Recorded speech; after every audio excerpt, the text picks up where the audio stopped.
I'd like to be the first today to congratulate you, because I bet you nobody has congratulated you yet for making it to Friday.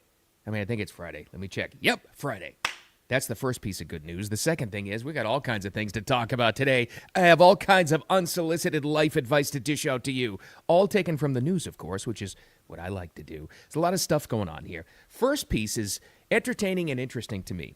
Trump going on patrol. He's going on patrol with the troops. He's gonna bust up crime. He's gonna arrest criminals himself. Okay, that didn't happen. That was a little overhyped. We were a little oversold on that. But he did get out to the streets, and he he visited and provided some snacks to the National Guard troops in Washington, D.C. last night. And to me, this exemplifies exactly why people don't understand what he's all about, because it's getting mocked left and right? Mostly from the left. Because if people don't understand what leadership is, and I'm not endorsing anybody, I'm just saying the people who don't understand how effective a simple act like that is are the ones mocking it today. Watch out for them. The exact opposite, Gavin Newsom. Very interesting choice of words as he is all upset about the gerrymandering thing going on, the issue in Texas and the Texas House and all that vote. Well, he's doing the same thing in California. Unfortunately, what he's saying is they're going to fight fire with fire. I don't think the guy who can't put out a fire should be using those words anyway. Also talk about an issue that happened in Orlando, Florida. They painted over, DeSantis did, his direct order. They painted over the Pride crosswalk in Orlando outside the Pulse nightclub. Got some thoughts on this to share with you. Maybe you agree, maybe you don't. And we'll wrap it up today. We'll send you into the weekend by getting a check on that Cracker Barrel stock. How's that looking? Wow. Business first.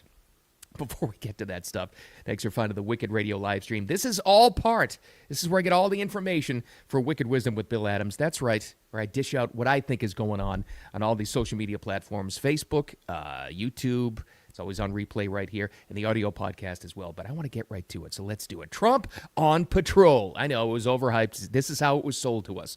This is the news media, even the ones that you like. Trump's going out with the troops. Trump's going to bust up crime. Trump's going out there. He's going to hit the streets. He hit the streets, not exactly putting people in cuffs, but it's no less important because what he did last night is a really good example of, they call it in the business books, in the leadership books, the personal empowerment stuff or the business empowerment, servant leadership. And that's the term they've coined for it, but it's very, very effective. This is why the people you run into today or you see on TV or on social media that are mocking this, they don't really get how effective this is. This is how it all started off. He walked down the steps and he visited the troops. This is how he greeted them. It's a healthy, attractive looking group of people. So he's walking around in a wireless mic like he's an MC at a wedding or something, which is great because that's where he's really comfortable, is just talking to people. Something more important than that, though, and this is the part that's getting mocked by the people that don't understand how this servant leadership term, why this concept actually works. This is the part where he's giving them some snacks. In fact, I think you're going to hear and see here in the clip that he gave them a choice whether they wanted to do burgers or pizza. Seems like a silly thing, and it actually matters. This is when one of the news networks actually cut into it live. And I think you brought some food for him, didn't you, President? So we have great hamburgers cooked by the White House, and we have pizza that I said, don't do it in the White House because we went to a place that makes the best pizza. So we'll concede.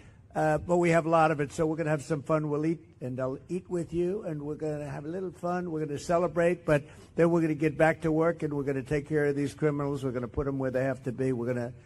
You're going to say, don't play around with us. Don't play around with us. So let's. The funny part of me is it reminded me, and if you're a parent who ever has to go through this, if you've ever had kids that play sports or do some kind of group activity, you know exactly what this reminds you of.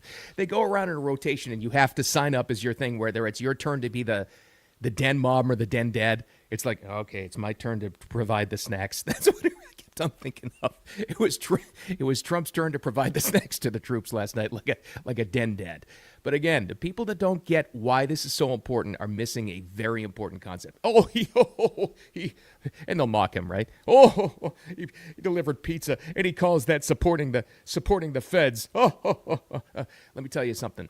every single one of those people, of those, National Guard members, D.C. police members, people that were there on the street, even staffers, other people that were in the support, every one of them will remember that story, that he was actually there. No, he's not getting into the street. No, he's not busting criminals himself. No, but he was there in person with some face-to-face time, very close, actually, to a lot of the people on the street. That's what matters, and that's what makes the biggest impact. Here's the lesson. People mocking this today have no concept of how that works. None whatsoever. By the way, there's crime stats. You might want to look into those, too, if you want to throw some stats back at people who said that was a dumb idea. That's not going to be effective. He's not going to be... taking over Washington, D.C. isn't going to crack down on crime. You might want to check some of the stats, because they've had close to 1,000 arrests, and there haven't been any homicides since they did, as of this recording. Might want to check on that one. So watch out for the people mocking that today, because they probably have no idea what leadership is all about. Speaking of, I know this is politics, but really, it's the takeaway that we can learn from this. The exact opposite of knowing how to reach people was shown last night by Gavin Newsom. Now, here's the background of the story. He's all upset. The Democrats are all upset because the Republicans are doing the gerrymandering thing that the Democrats had started. It's going to Texas, and then they're redistricting to make it easier to get more House seats on their side, basically is what it is. And then some other states are doing it too. First takeaway is, you know it's something that's effective when the political opposition, and this works either way, is really, really upset about it and is like all up in arms about it. So California wants to do the same thing, so they'll add more Democrat House seats, whatever. It's that stupid political game. That's what they're doing, right? Well, Gavin Newsom signed some legislation to do exactly that in California, but they followed that up with a video with a very unfortunate choice of words. Now, if you're the guy who, outside of the state of California, your whole brand, all most normal people know about Gavin Newsom is, he did an awful job fighting the California fires, the Malibu and Pacific Palisades fires, right? So if you're a guy that is known not to be able to put out fires, would you really say you're going to fight fire with fire? Here's Gavin. Listen to two things at the end. This is radical rigging of a midterm election. Radical rigging of an election, destroying, vandalizing this democracy, the rule of law. So I'm sorry. I know some people's sensibilities. I respect and appreciate that. But right now, with all due respect, we're walking down a damn different path. We're fighting fire with fire, and we're going to punch these in the mouth. Oh, there was that too. There was the... Notice that's all happening now? The politicians are really comfortable with what we're going to punch him. We got to go after him. We got to go after him hard. Got to hit him hard. Got to destroy him. All the verbiage, all the you hear it all the time now. It's like, if political violence does break out, I blame the people talking about it. I forgot he talked about that as well, too. Not only fighting fire with fire, a very poor choice of words, he actually talked about vandalism. He described it as political vandalism. The guy whose cities include San Francisco, Oakland, and L.A. is talking about vandalism? Okay. If you're known as the guy that couldn't fight fires with water, should you really use a term like fight fire with fire? What an awful, awful communicator that guy is. I mean, like really bad. And think of it, too. So this is Gavin. I think that was from the Gavin Newsom podcast. I don't know what he does. It was right around the time they signed that legislation. Now, think about it now. He has camera people. He's got a producer. He's got an editor. He just sits there and talks. He's got somebody doing all of this. He thought about it, came up with the segment, threw out all those steps, all of them, and nobody got to him and said, hey, Gov, let's just recut that part, because the part where you talk about fighting fire with the gerrymandering, it's not going to go over well. That's going to ricochet. That's not a good deal. There's nobody in this guy's ear. Nobody is talking about it. Anyway. Doesn't get it. Just doesn't get it. All right. This is something that happened yesterday, the reaction to this. And it was going back to Florida here for a second in Orlando. Some thoughts about this and really the reaction so far from the politicians. So we're going to go to Orlando. Now, tragically, many years ago, boy, we're coming up on a lot of years ago. It was the Pulse nightclub shooting. It's the gay nightclub in downtown Orlando. And now I think it's a permanent memorial that's there.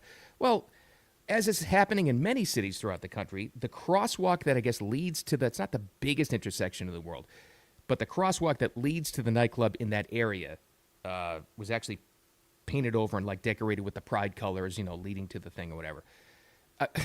Signed off by Governor Ron DeSantis. He painted over that, and they're all upset. The community leaders, the LGBT community is all upset about this whole thing, and they did a lot of videos, and they're demanding to fight this and all this other stuff.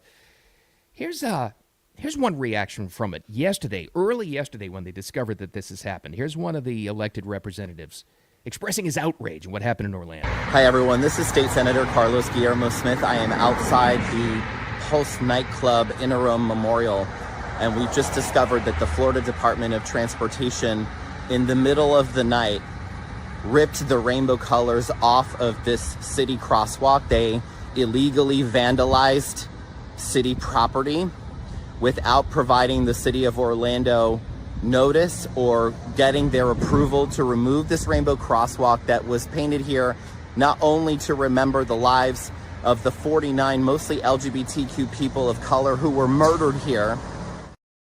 All right, look, here's the thing. It uses the term vandalized. So painting over it was vandalized. This is the question, though. This is again goes back to this messaging thing.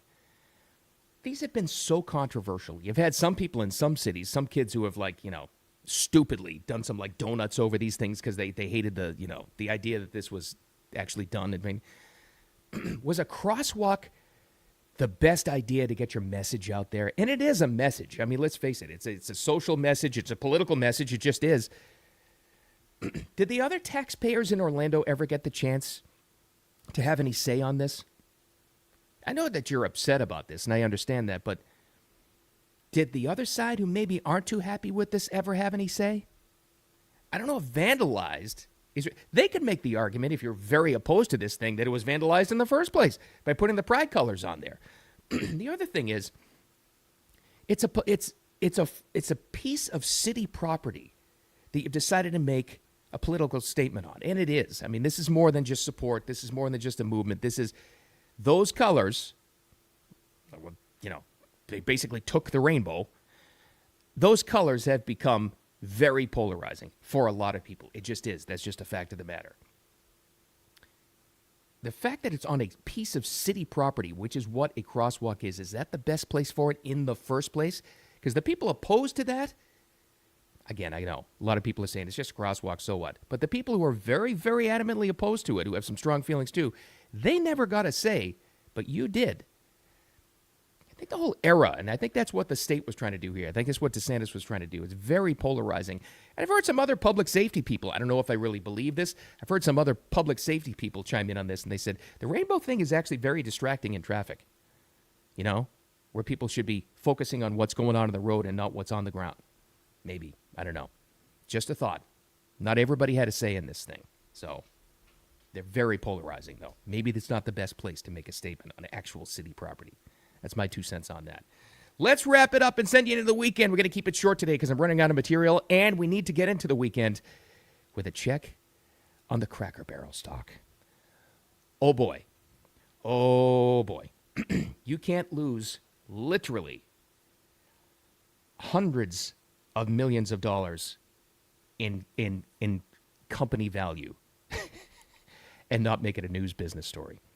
Let's go back to the issue now, and let's get the word and the description from the actual CEO. This, I know you've seen all the time about the Cracker Barrel rebrand, and this is when the day before yesterday she was on Good Morning America saying, everybody wants it. Everybody wants it. Apparently, not the customer base. Honestly, the feedback's been overwhelmingly positive that people like what we're doing. I'll give you another soundbite. I actually happened to be in Orlando last week with all of our managers. We bring them together and every other year. And the number one question that I got asked, Michael, was, how can I get a remodel? When can I get a remodel? How do I get on the list? Oh, really? Yeah, here's the problem. And I think we figured this thing out. And this is the other takeaway. This is like another business lesson. You didn't listen to the customers, but you listened to the managers. Understandable. I think all they wanted was some marketing. I think that's what they were actually telling you. She took this to mean, We're going to go full, we're going to change everything that Cracker Barrel was known for, and we're going to change it. What's the result? By the way, that's Julie Massino. That's the new CEO. By the way, value down. The stock was down 37%. 37% since she's taken over for her entire reign as CEO. Now, yesterday, and I know you've seen the stock, and it'll go up again, but stock tumbled like this. It was like a big red line that went straight down to the crater of the earth. They lost $250 million just yesterday in value. The company did in valuation. Overall, that 37% I talked about, I know it's a lot of numbers, since she's been CEO, so this is way before even the rebrand, Cracker Barrel has lost $587 million. At what point do you look at her and you say, I think we made a mistake in hiring this lady? And this goes back to really the issue on it, right? Because everybody kind of decided, look, why you mess with this? It's the woke thing taking over. It's this and that. I think it's more than that. I think the takeaway on this is something more that we see in corporate America all the time. You may have it in your company. You've probably at least lived through it. I know I have. Hiring managers, marketing managers, and just general corporate management in general that has absolutely no idea what the product is. I said it yesterday, fair or not, I would be willing to bet that this lady has never, as a child growing up, has never had Cracker Barrel as part of her DNA. Like it's not part of her life, has no understanding of what it means to people, no idea. Never took a road trip somewhere. When do most people go to a Cracker Barrel and play the little triangle game? When you're going on a road trip somewhere and you're stopping somewhere by a Cracker Barrel because they put them by the highway for that exact same reason. She has no idea what the little piece of Americana means to the rest of the country. And we've all experienced that. It happens in corporate America all the time where they hire people, most of them just bean counters, who have no idea what the product is. I lived it in radio so many times. So-called marketing managers that had no idea what we did. None. Had no clue. We could have been making widgets in there. No idea.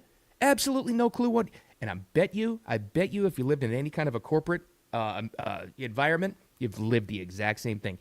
That's the problem. She has no clue, absolutely no clue what that product is all about. Will it rebound? I don't know. There is one other thing, too, really. I mean, truly, for all the people bitching about the Cracker Barrel rebrand, there weren't that many people going these days anyway. They were already hurting before this, but she didn't help. Main takeaway today, though, go back to that story about Trump. He's going to be mocked all day long and all weekend long by you-know-who in the media and probably maybe some friends of yours, maybe some people at work. I don't know. Oh, did you see that? He's fighting crime by handing out pizzas. Anybody that says that, anybody, doesn't understand what servant leadership is and what an impact that actually has, because it is massive. And if they don't understand that, they won't get it, and they'll just try to mock it. That's a massive, massive thing. Even if you don't like Trump, he gets what it means to lead people on that street, because every one of them that was there, that got up close and personal with him, they'll never forget that. That's how you buy loyalty. Thank you. I'm loyal to you. Thanks for being here. I appreciate you so much. I don't talk about this a lot, numbers. Who the hell cares? But the audio podcasts are going great, and I appreciate it so much for that. And the replays on you. Most of you see this on replay on X, and I get that. Thanks for the follows. But it's all part of everything else that's called Wicked Wisdom with Bill Adams on Facebook and on YouTube and on X here and the audio podcast as well. Thanks for finding those. I appreciate you as always. Enough of me talking. I'm out of material. You need to get into your Friday. Make it a wicked awesome weekend. Who the heck knows what's going to happen? But I'll talk to you on Monday.